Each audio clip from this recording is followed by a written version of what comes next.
আপনাদের সকলকে ধন্যবাদ। আপনারা ইতিমধ্যেই উপস্থিত ছিলেন।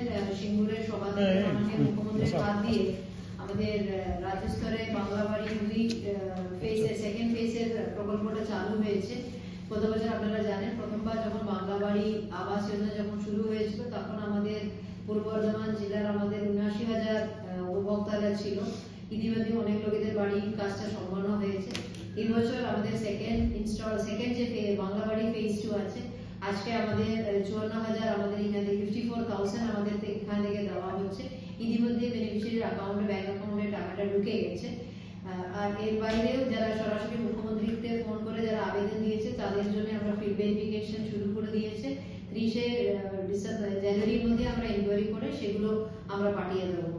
এটার বাইরে আমাদের আপনারা জানেন 26শে অগস্টে আমাদের এখানে পাট্টা বিতরণ প্রোগ্রাম ছিল। তার বাইরে আমরা আজকে 312 জনের ভূমি পাট্টার ব্যবস্থা করে দিয়েছি। সের মধ্যে আগ্রি পাট্টাও আছে, হোমস্টেড পাট্টাও রয়েছে।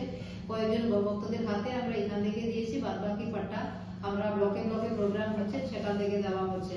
তার বাইরে আপনারা জানেন এবার যে অতিবৃষ্টির মধ্যে আমাদের কয়েকটা জায়গায় চাষের উপর ক্ষতি হয়েছিল, তারপরে আমরা বীজতলার ব্যবস্থা করে দিই। অনেক জায়গাতে আমরা চাষের আবার চাষ করার জন্য সুবিধা করে দিয়েছে।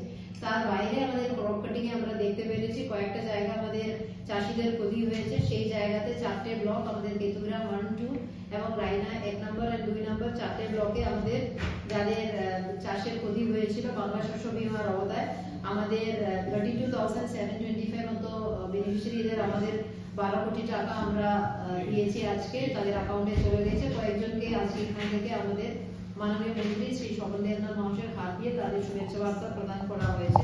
তার বাইরে আমাদের সরকারি যে স্কিমগুলো রয়েছে, ফ্যাম মেকানাইজেশন প্রকল্প রয়েছে, সেখানে রাজ্য সরকার থেকে সাবসিডির ব্যবস্থা দেওয়া হয়।